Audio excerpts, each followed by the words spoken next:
Well, hey, y'all.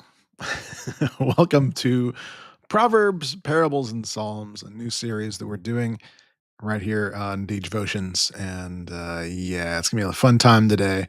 But this is a live recording that I'll later edit down. It's going to see about 5 minutes.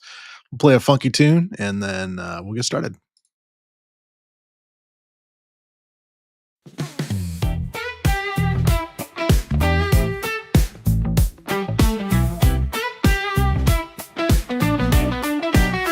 Before the earth was made, wisdom stood tall, knowing every step through the rise and the fall. In the pages of Proverbs, secrets unfold, revealing a treasure more precious than gold. Get wise, open your eyes, read a chapter every day, you'll realize. Guided by wisdom, let preparedness rise. Get wise, it's no surprise. A proverb a day will bring wisdom your way. Get wise. It takes wisdom to get paid, to walk the right way, to make the right choices every single day. From the dawn of creation to the hustle and grind, Proverbs light the path for a clear state of mind. Get wise, open your eyes, read a chapter every day, you'll realize. Guided by wisdom, let preparedness rise. Get wise, it's no surprise. A proverb a day will bring wisdom your way. Get wise.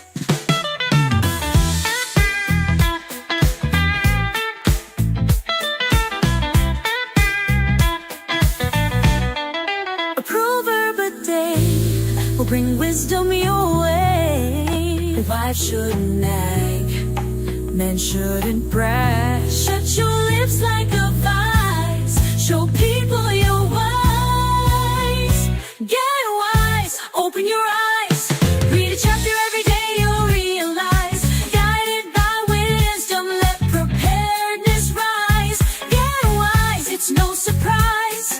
A proverb a day will bring wisdom your way. Get wise. In every verse, there's a lesson to learn, a spark of truth in every turn. So take a moment, let the words sink in. With every chapter, let the journey begin. Get wise, open your eyes, read a chapter every day, you'll realize. Guided by wisdom, let preparedness rise. Get wise, it's no surprise. A proverb a day will bring wisdom your way. Get wise. Get wise. Get wise. Open your eyes. Read a chapter every day, you'll realize. Guided by wisdom, let preparedness rise. Get wise. It's no surprise. A proverb a day will bring wisdom your way. Get wise. So grab a new version of the book. Every month a whole new look. Reading a chapter every day. Let the words of wisdom show you the way.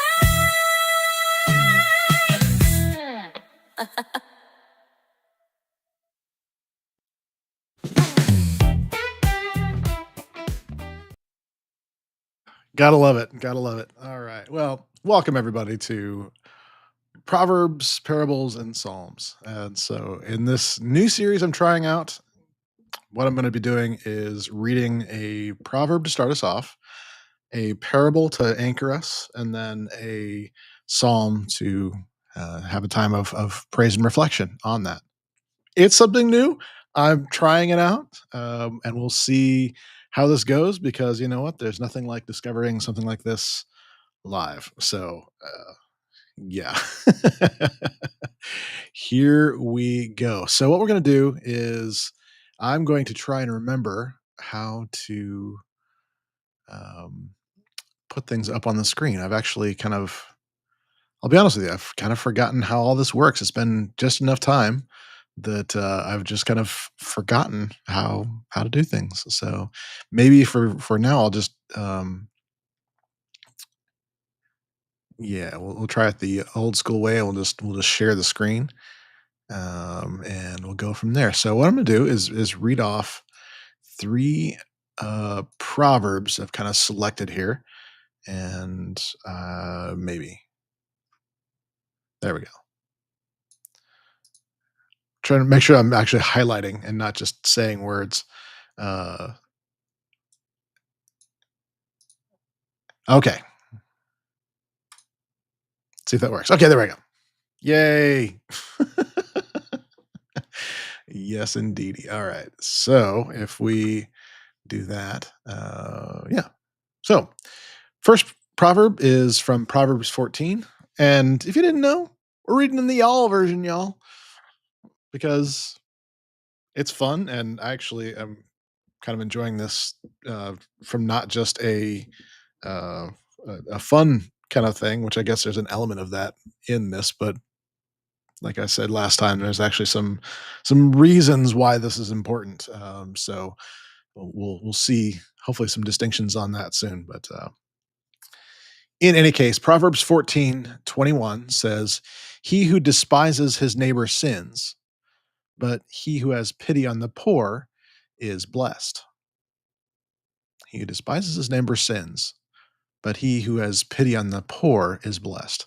So we're seeing well, I'm wondering if you can guess which parable we're going to be doing just based on these. I'm betting you probably can, but it's clear that Jesus's words were anchored in the wisdom of Proverbs and all these kind of things. So I wanted to demonstrate that for you here. So it despising your neighbor is not always a easy thing to deal with in our day and age, is it?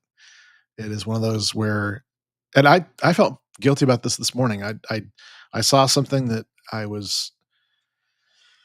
just started following somebody on LinkedIn this morning, literally, and the very first thing that I see is kind of not like explicitly political, but at the same time, it was one of those things where it's just like, oh, so this is the way you are, kind of a thing. And so I found myself like going towards the unfollow kind of thing, but I was like, you know what? Let's give this some time.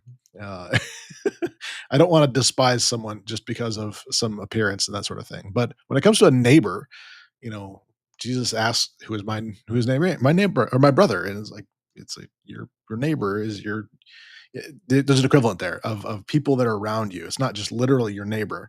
It's people that you're in contact with and network with these days, but also literally your neighbor. You know, and if my neighbor chooses to overwater their lawn, causing a moat to form between our houses, I've still got to love them. But taking pity on the poor is interesting here. That it's these two things are right next to each other like that. Um, so yeah, very interesting with that. So let's go on to the next one, and that is Proverbs 17. It says, "A friend loves at all times, and a brother is born for adversity." So a friend loves at all times, and a brother is born for adversity. So we're again seeing the typical proverb pattern, right? Of one stacked and the other kind of a contrast to it. Um, so this is actually kind of flipping the order for us this time. So it's basically saying that friends are better neighbors than family sometimes. But a brother is born for adversity is a hard thing for a lot of people to hear. That we and you know obviously it's difficult because we love our family, right? Typically, but it's also one of those things where I think, and this is just me saying this. This isn't like backed up by Bible scholars or anything like that. But I think how we deal with adversity in the home informs how we'll deal with adversity outside of the home. Can I say that again for you? How we deal with adversity in the home when we're growing up informs the way we'll deal with adversity as we go. So it's easy to be friends, right? A friend loves at all times. But those who saw you in diapers are gonna see things differently. That's just the way that goes.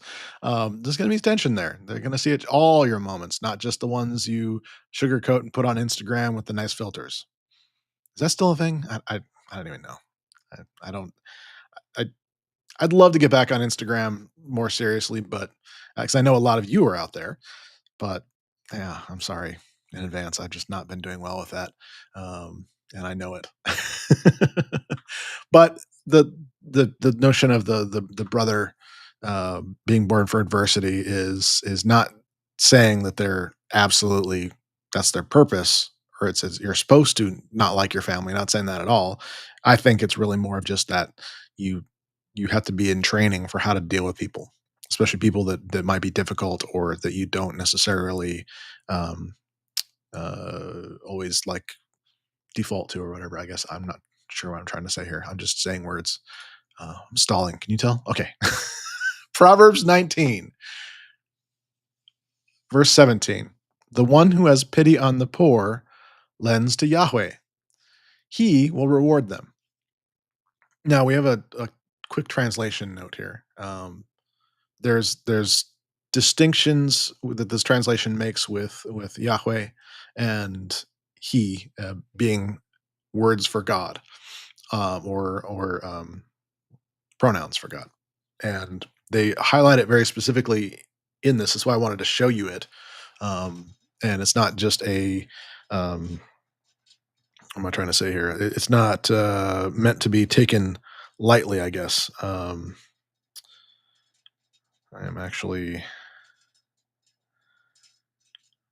wanting to. There we go. There's gonna be some background noise. I wanted to take care of that. I apologize for that. But anyway, he who has pity on the poor lends to Yahweh. So lending to God is an interesting notion. When we know that God has all the monies and does not need us to loan to him, it's kind of like thinking how the US government doesn't has all this money and doesn't need us to lend it, right? Well, turns out that's where it's getting its money, but that's a story for another day. But the idea here is that instead of doing that, instead of giving your money to God, you're saying, I'm giving this as if to God. You're saying, now, hear me on this. I am not saying to take what is commanded as a tithe and say, I'm giving this to the poor instead. I am not saying that at all. I'm talking about giving above and beyond when you feel called to do more than just your tithe. Tithe to your local congregation. It's important, and it's a command. I'm not. It's a discussion for another day. But when it comes to lending or having pity on the poor, um, another way to say it is those who care for the poor or equip the poor or whatever that looks like. And there's multiple different ways. You can tithe your time, you can tithe your physical resources, you can tithe your money, but you can do the same things when it comes to giving to the poor. And I think you should, frankly, just do all of those same kind of things above and beyond your tithe whenever you can. Especially in hard times. It's really important to make sure that you are doing things that are not of your ego or not of your wanting to puff yourself up. You know, this is when you give privately.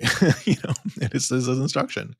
Now you notice this proverb has uh, no typical counterpoint. They're both positives, and so that's kind of cool. But when you lend to the poor, or sorry, not lending to strike that one from the record, please. Don't let's quit me out. Don't cancel me on that one. When you have pity on the poor, when you help them out, you're essentially making a loan with God, saying, you know what, I'm having faith that you have directed this purpose, I guess you could say, and I'm doing this for your reasons, and so therefore, I am I'm doing it with no expectations. But it says that there will be a reward. Now, does that mean you'll get money back or whatever? Nope, nope, nope, nope, nope. I'm not saying that at all. Do not hear me. This isn't some, prosperity gospel kind of thing where you just, yeah, y'all hear me on this. It's just not for us, okay? It's not our jam. Uh, all right, enough on that. Let's go to the parable part. And for this one, we have selected the Good Samaritan. I think you probably guessed that, right? You probably said, "Oh yeah, it's going to be the Good Samaritan." Yeah, yeah, because it is. Um, in the y'all version. Now, a legal expert stood up to test Jesus, saying, "Teacher, what must I do to inherit eternal life?" He said to him, "What is written in the law? How do you read it?" He answered, "Love the Lord, Yahweh, your God, with all your heart, with all your soul, and with all your strength, and with all your mind." That's Deuteronomy 6:5. "And love your neighbor as yourself." It's Leviticus 19:18. "You have answered correctly," he told him. "Do this, and you will live." But wanting to justify himself, he asked Jesus, "And who is my neighbor?" And here we get into this. I kind of like jumped ahead, didn't I? But it's okay. Verse 30, Jesus replied, "A man was going down from Jerusalem to Jericho, and he fell into the hands of robbers, who stripped him, beat him, and then departed, leaving him half dead. By chance, a priest was going down that way, and when he saw the man, he passed by on the other side. Likewise, when a Levite came to the place and saw him, passed by on the other side. But a Samaritan on a journey came up to him, and when he saw the man, he felt gut wrenching sympathy. He went to him and bound his wounds, pouring oil and wine on them. He put the man on his own animal, brought him to an inn, and cared for him. The next day, he took out 2 denarii, gave them to the host, and said, "Take care of him. Whatever you spend beyond that, I will repay you when I return." Which of these three do you think was a neighbor to the man who fell into the hands of robbers? The legal expert replied, "The one who showed mercy to him." Then Jesus said to him, "Go and do likewise."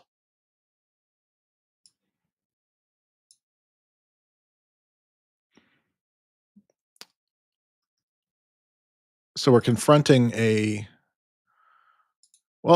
cultural norms, of the day, of course. Just in the event that you do not know, one of the challenges of this age would be the notion of the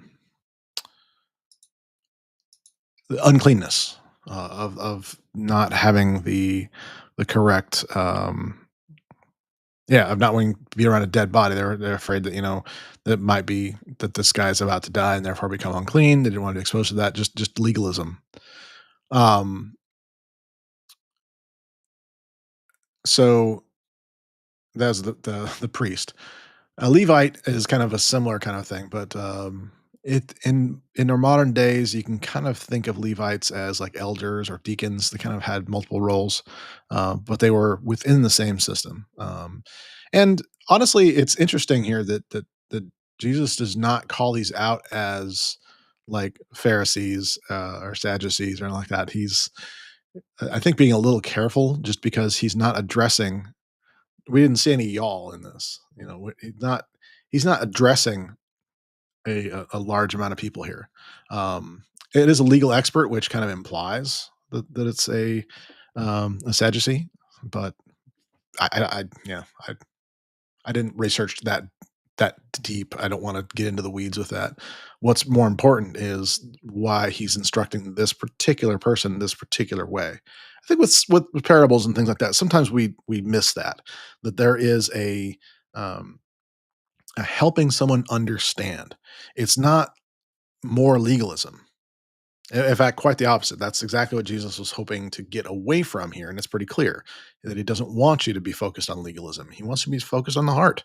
He wants you to focus on how you can make the right things clear in your heart and your mind so that you can have a relationship with God, that you can be led by Spirit, that you can be redeemed by Christ.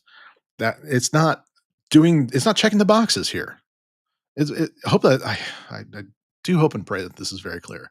But when it comes to your motivations, that's why calling out a Samaritan who these very same legal experts and priests and Levites would consider also unclean because they're not part of the way.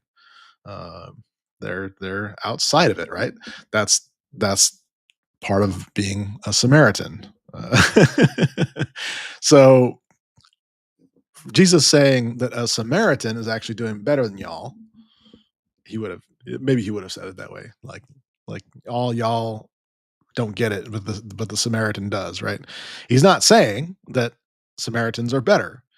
What he's saying is that a Samaritan on a journey came and had this particular response. He felt gut wrenching sympathy, so he took action. He went and bound up his wounds. Pouring oil and wine on them, that's kinda wild, but, obviously, this person knew about disinfecting a wound.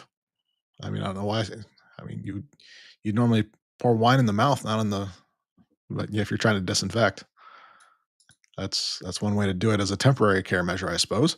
Um, but he put him on his own animal. In other words, he walked while the animal carried this man, brought him in and cared for him, and then he gives someone else cash to to take care of him, and then says, "You know, whatever you spend beyond that, when I get back, I will do that." So,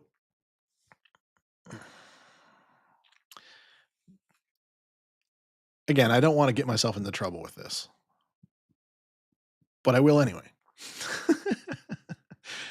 And this is where, it's a touchy subject with me because I've gotten into this with folks before, and there has been tension, but let me just say it anyway because I think God is more concerned with the heart than he is with our our our procedures. When it comes to things like this, what you're seeing is a Samaritan that obviously was had some business to do and knew that there was no more that he could do in his area of talents and development, but he could do things with his finances. This is where I think it's tough for me to say that we should just give and make that just alone what we do. I think we need to be serving. Hear me on this, especially when it comes to serving others. We need to be serving in the talents that we have been given and developed, but we also need to be using our gifts. That's super important. And if that means supporting others that are using their gifts and they then cannot go out and make other money because of that, especially. And there are professions that very much are like that. Like, your average nurse would love to do it for free. I'm willing to bet if that was possible, but they need to be paid, right? And so you don't sit there and ask, AI to tell you how to care for a patient and do all these things. No, you go to a hospital where there's experts that can care for and restore someone because they know this stuff. And so there's money involved in it. They don't do this for free. They can't support their families like that. And I'm not, this is probably a bad example because, I've got some things coming up and I've got some tension with how much hospitals charge for what they do. Let's let that go for now. Let's focus in on the important part about this, which is the um, the overall notion of you're still caring when you basically delegate that. The notion of whatever you spend beyond that, I'll repay you when I return. That kind of of something would be ridiculous to let's be honest, most people. That's more of like, well, I went this far. I got him off the road. I'd say pat me on the back, good job. Let's move on. That would be, and I'm not saying that's necessarily a bad thing. But what Jesus is calling us to do is to examine our hearts and go further and to say, okay, what is the the quote unquote right thing? What is the thing that you would want to do most? And do that. In other words, if you would judge someone else or see someone else doing something and say, "Ooh, they should have done that," then by all means, be the person that you want other people to be. I had a saying with this that kind of it didn't make sense for me, but it made sense for others, and that was to be the person your dog thinks you are, or in my case, be the person that your cat thinks you are. It's not hard. I don't know why we make it hard. I don't know why we go into legalism and all these things when all that Jesus is saying here is go and do likewise. It's like and this is why I love.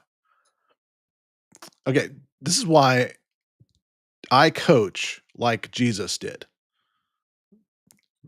because the notion is like super simple but super effective here. He's saying, okay, which of these three do you think? Like, what do you think? And the person says, well, it's the one who showed him mercy. And Jesus maybe had a little bit of a look of snark to him. There might have been a little pause. Go and do likewise. I think Jesus had a sense of humor, and I think that he probably had that other method of connecting with people that was just so perfect, and I mean that literally perfect. And so, yeah, but it is that notion of truly caring for someone and being, um, be being that person for someone, right? Um, yeah. So anyway, that's kinda where we're at. What I'm gonna do is I'm gonna pull up, kind of for this next section. And again, I probably should be preparing better for these, but um, I'm just going to go ahead and just read these to you. So the first is Psalm 41 1. Blessed are those, or blessed are those who are considerate of the poor. Yahweh will deliver them on the day of evil. I could put up on the screen, couldn't I? I could do that.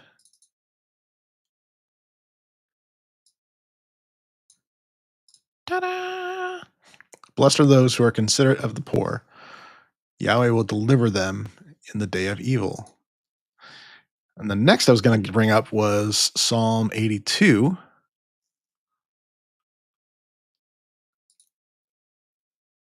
and it's verse 3. Here we go. Sorry, I can tell I'm grinning. Y'all are to defend the weak and the fatherless. Y'all are to maintain the justice for the poor and the destitute. Now, why is this important? So, because we finally see some y'all, yes, but it is because we now see a proper instruction, right? It's not just a um, individual instruction. We now have a distinction that no, this is saying y'all, as in all y'all. You are to defend the weak and the fatherless. Yeah, that's a personal call, but this is a collective call. Y'all are to defend the weak and the fatherless. Y'all are to maintain justice for the poor and the destitute. So we've got the instruction right there, and we've got and this is right, and this is meant as a um, So when the psalm begins, God presides in the divine assembly. He judges among the gods, or the other things, or the other um, things we hold up. Is another way to say that, I guess. But this is like these are sayings that are basically meant to be God instructing all of us, all y'all, including me, all of us. These are instructions for all of us. Cool, right? One more. We're going to go to Psalm. Let's go back to Psalm 72, or back towards, I guess, not back to. And let's do 12 and 13. For he will deliver the needy who cry out, the poor who has no helper. He will have pity on the poor and the needy. He will save the lives of the needy.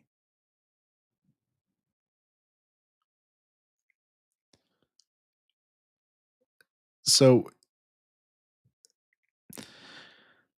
the question to ask, if he, God, will, and actually this is kind of interesting because you'll notice the difference in he's. Yeah, yeah. Let me get some context with this. So royal son. So oh, this is a psalm by Solomon. So this makes a lot of sense. Okay. Um, and I'm confessing to you right now that I wasn't really aware of this until just literally right now that there's a distinction, and this is why again I'm actually Bible geeking out on this translation. It's not just fun, right? So what we're seeing here is that when you see he, I believe that means that he is calling out um, a son or a king from Solomon. Very interesting, right? So if we go to 12,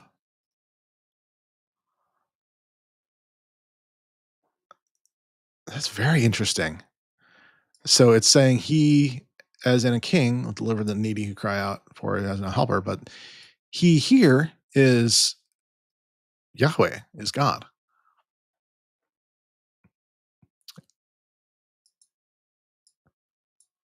That is really cool. And the poor and needy. And from my position of having been in the case where I have had both, right? I've had people take pity on me and help me when I'm needy. Recently, we had some just situations that, I will take on as, it was me not being prepared that that caused some drama, right? Um Apologies. I'm checking on something here. There we go. So, I had some drama that caused some financial needs. And in that case, there was a supernatural intervention. God came through in some really fascinating ways that, still to this moment. I talked a little bit about some recent ones um, last week on this kind of emerging show. But the difference here, let me show this again, um, is when men take action and when God takes action through the actions of men. So it's God that's getting the credit, but it's man that is doing it. It's God that gets the credit, but it's man that's doing it. You know what? I think that's where we need to end. I think we need to just say it right there that way. Go do God's will because that's how we've been instructed to do it. And if you're wondering what God's will is, just examine it and say, well, who would I want others to be in that situation? And then go be that person. Be blessed by the best, then go be a blessing to all the rest. We will see you next time. Love y'all.